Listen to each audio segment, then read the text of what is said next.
നേരത്തെ ഇടതു നിരീക്ഷകൻ സൂചിപ്പിച്ചതുപോലെ ഈ സംസ്ഥാനത്ത് നിർഭയം ന്യൂനപക്ഷങ്ങൾക്ക് ജീവിക്കാൻ കഴിയുന്നൊരു സാഹചര്യമുണ്ട് എന്നൊരു തോന്നൽ സൃഷ്ടിച്ച പാർട്ടിയും സർക്കാരും ആ സർക്കാരിന്റെ ഭാഗമായ ADGP RSS നേതാവിനെ കാണുന്നു. അതാണ് ആശയക്കുഴപ്പത്തിലാക്കിയിരിക്കുന്നത് എന്നാണ് ബി വിഷ്ണു.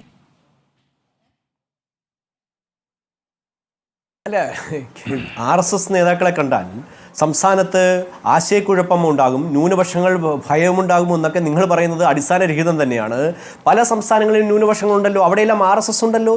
ചില ഒറ്റപ്പെട്ട വിഷയങ്ങൾ ഒഴിച്ചാൽ RSS എല്ലാ മേഖലകളിലും എല്ലാ വിഭാഗത്തിൽപ്പെട്ടവരുമായും ചേർന്ന് പ്രവർത്തിക്കുന്ന ഒരു സംഘടനയാണ്. അതുകൊണ്ട് RSSന് ഇവിടെ ആരും ഭയക്കേണ്ട കാര്യമില്ല. നിങ്ങളും ഭയക്കേണ്ട, ഭൂരിപക്ഷവും ഭയക്കേണ്ട, ന്യൂനപക്ഷവും ഭയക്കേണ്ട കാര്യമൊന്നുമില്ല. പിന്നെ ഇവിടുത്തെ എന്താണ് പ്രശ്നം? ഇവിടെ പ്രശ്നം കോൺഗ്രസിനാണ്. കാരണം കേരളത്തിലെ അടുത്ത മുഖ്യമന്ത്രിയാകാൻ വേണ്ടി ഉടുപ്പിട്ടിരിക്കുന്ന ആളാണ് VD സതീശൻ. VD സതീശന്റെ പാർട്ടി കഴിഞ്ഞ 2 പ്രാവശ്യമായി കേരളത്തിൽ തോറ്റുപോകുന്നു. ഇതിൽ പ്രധാനപ്പെട്ട കാരണം കേരളത്തിലെ പാർലമെന്റ് തിരഞ്ഞെടുപ്പിൽ കോൺഗ്രസിന് മുസ്ലിം ന്യൂനപക്ഷം ഒറ്റക്കെട്ടായി വോട്ട് ചെയ്യുകയും എന്നാൽ നിയമസഭാ തിരഞ്ഞെടുപ്പിൽ CPM വോട്ട് ചെയ്യുകയും ചെയ്യുന്നു. ആ വോട്ടുകൾ തിരിച്ചു പിടിക്കേണ്ട ആവശ്യം ഇപ്പോൾ VD സതീശനാണ്. അതുകൊണ്ട് ന്യൂനപക്ഷങ്ങൾക്കിടയിൽ അരക്ഷിതാവസ്ഥ ഉണ്ടാക്കാനും ഇവിടെ എന്തോ ഭീകരമായ കാര്യം നടക്കുന്നു എന്ന് പറഞ്ഞുകൊണ്ട് ജനങ്ങളുടെ ഇടയിൽ പ്രശ്നങ്ങൾ ഉണ്ടാക്കാൻ ശ്രമിക്കുന്നത് ഇപ്പോൾ കോൺഗ്രസ് ആണ്. കാരണം കോൺഗ്രസിന് ഈ വോട്ടുകൾ തിരിച്ചു വരണം. പാർലമെന്റിൽ കിട്ടിയതുപോലെ ന്യൂനപക്ഷ വോട്ടുകൾ കോൺഗ്രസിലേക്ക് തിരിച്ചു വന്നാൽ മാത്രമേ അവർക്ക് നിയമസഭയിലേക്ക് എത്താൻ കഴിയൂ. അത് നടക്കില്ല എന്നുള്ള മോഹം അവർക്ക് വ്യക്തമായത് കൊണ്ട് തന്നെയാണ് അവർ ഇപ്പോഴും ഇത്തരത്തിലുള്ള കാര്യങ്ങൾ പ്രചരിപ്പിച്ചുകൊണ്ട് കേരളത്തിൽ വലിയ വർഗീയമായ ചെയ്തുണ്ടാക്കാൻ ശ്രമിക്കുന്നത്. അത് CPMന്റെ പക്ഷത്തുമുണ്ട്, അത് BJP പക്ഷത്തുമുണ്ട്. നിങ്ങളിൽ നിന്ന് സംസ്ഥാനത്ത് നിന്ന് അകന്നുപോയ ന്യൂനപക്ഷ വോട്ടുകൾ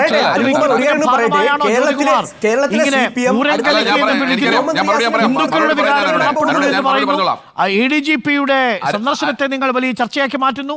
നഷ്ടപ്പെട്ടു പോയ ന്യൂനപക്ഷ വോട്ടുകൾ തിരിച്ചുപിടിക്കാനുള്ള രാഷ്ട്രീയ തന്ത്രമാണോ, കൗശലമാണോ ഇത്? മനസ്സിലായി, സമയം എനിക്ക് തന്നാൽ മതി.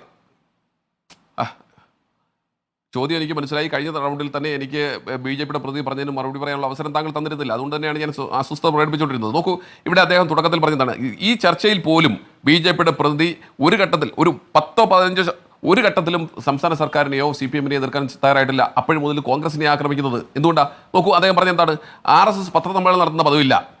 ഇവിടെ റാം മാധവനോട് പ്രധാനപ്പെട്ട മാധ്യമങ്ങൾ ചോദിച്ചു ഒരു ഇഷ്യൂ ഉണ്ടായാലെങ്കിലും അതിൻ്റെ നിജസ്ഥിതി പറയണ്ടേ? RSS ആയാലും ഏത് സംഘടനയായാലും എന്തുകൊണ്ട് പറയുന്നില്ല? ഇവിടെ പിന്നെ ഈശ്വർ എന്ന് പറയുന്ന അവരുടെ പ്രാന്തപ്രചാരക് എന്തിനാ കള്ളം പറഞ്ഞത്? എന്തുകൊണ്ടാണ് താങ്കൾ ചോദിച്ചതുപോലെ തന്നെ എന്തുകൊണ്ടാണ് EP ജയരാജനെ വീട്ടിൽ പോയി കണ്ടിട്ടും അതിനെ സംബന്ധിച്ച് ഇപ്പോഴും പ്രതികരിക്കാൻ തയ്യാറാത്തത്? അപ്പോൾ നിർണായക സമയത്തിലെങ്കിലും നിങ്ങളുടെ ഡിഗ്നിറ്റി, നിങ്ങളുടെ ഐഡന്റിറ്റി, നിങ്ങളുടെ ക്രെഡിബിലിറ്റി തെളിയിക്കുന്ന രീതിയിൽ നിങ്ങൾ മറുപടി പറയണ്ടേ? എന്തുകൊണ്ടാണ് നിങ്ങൾ തയ്യാറാകാത്തത്? അതുകൊണ്ട് ഞങ്ങൾ ആരോടും പറയത്തില്ല എന്ന് പറഞ്ഞാണോ ശരി? പറയേണ്ടത് പറയണമെന്നേ, പറയേണ്ടി വന്നാൽ പറയുക തന്നെയാണ്. നിങ്ങൾ പത്രസമ്മേളനം നടത്തുമ്പോൾ പറഞ്ഞില്ല, വ്യക്തത വരുത്തണം. ഒന്നേ. രണ്ടാമത്തെ മുഖ്യമന്ത്രിയെ സംരക്ഷിക്കാനാണ് VD സതീശൻ കൂടുതൽ ശ്രമിക്കുന്നത്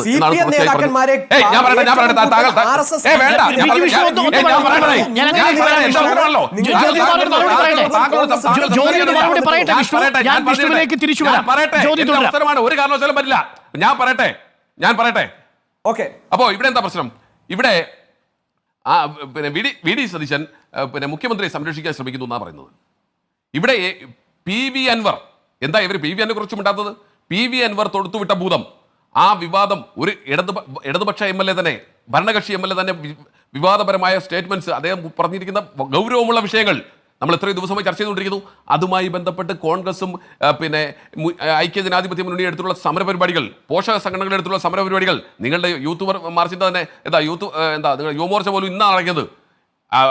അബിൻ വർക്കിൽ ഉൾപ്പെടെയുള്ളവർ ഞങ്ങൾ മുഖ്യമന്ത്രിയുടെ രാജി ആവശ്യപ്പെട്ടുകൊണ്ട് ഞങ്ങൾ തെരുവീതികളില്ല. എത്ര ദിവസമായിട്ടാണെന്നറിയോ ഈ വിഷയം വന്ന അന്ന് മുതൽ? ഞങ്ങൾ മുഖ്യമന്ത്രിയെ സംരക്ഷിക്കാനല്ല, മുഖ്യമന്ത്രിയുടെ രാജി ആവശ്യപ്പെട്ടുകൊണ്ട്. നാളെയുമുണ്ട് മണ്ഡലാടിസ്ഥാനത്തിൽ പന്തംകൊളുത്തി പ്രകടനവും പ്രതിഷേധവും. ഞങ്ങൾ ഓരോ ദിവസവും ഓരോ പരിപാടി നടത്തിക്കൊണ്ടിരിക്കുക. അവിടെയാണ് BJP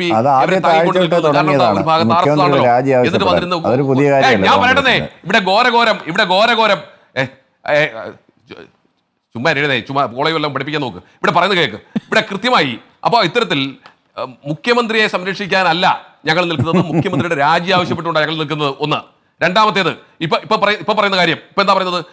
ഞങ്ങൾ അധികാരത്തിൽ വരാൻ ഇവിടെ ഞങ്ങൾ അധികാരത്തിൽ വരും എന്നുള്ള കാര്യത്തിൽ നിങ്ങൾക്ക് തർക്കമില്ല. എന്തായാലും നിങ്ങൾ വരും നിങ്ങൾ പറഞ്ഞില്ലല്ലോ. ഞങ്ങൾ തിരിച്ച് അധികാരത്തിലേക്ക് വരും എന്നുള്ള കാര്യത്തിൽ തർക്കമില്ല. ഇവിടെ അരുൺകുമാർ പറഞ്ഞൊരു കാര്യം പ്രസക്തമാണ്. എന്താണ്? ഒന്ന്, ബാബറി മസ്ജിദ് തകർന്ന കാലം മുതൽ അന്ന് മുതൽ ഇവിടെ എന്താ RSS എന്ന് പറഞ്ഞാൽ ഞങ്ങളോട് വന്നോളാം. ഏതാ CPM പറഞ്ഞുകൊണ്ടിരുന്നതാ RSSനെ എതിർക്കണമെങ്കിൽ ഞങ്ങളോടൊപ്പം നിൽക്കണം. ന്യൂനപക്ഷത്തെ വിരട്ടി ഭീഷണിപ്പെടുത്തി കൂടെ നിർത്തിയിരുന്നു. അതൊരു പൊയ്മുഖമായിരുന്നു എന്ന് ഈ കഴിഞ്ഞ കാല സംഭവങ്ങൾ ഒന്നിനു പുറകെ ഒന്നായി തെളിയിച്ചുകൊണ്ടിരിക്കുക. ആ പൊയ്മുഖം പൊളിഞ്ഞു വീണ്ടിരിക്കുന്നു. ഒരു തർക്കവും വേണ്ട. BJP-കാരാ, CPM-മാർ പറയും, പക്ഷേ BJP-കാരും കുറിച്ചു വെച്ചോളൂ, ഞങ്ങൾ അധികാരത്തിൽ വരും. ന്യൂനപക്ഷത്തെ ഇത്രയും നാളം CPM-ഉം ഇടതുപക്ഷവും കബളിപ്പിച്ചതിന് അവർ മറുപടി പറയേണ്ടി വരും.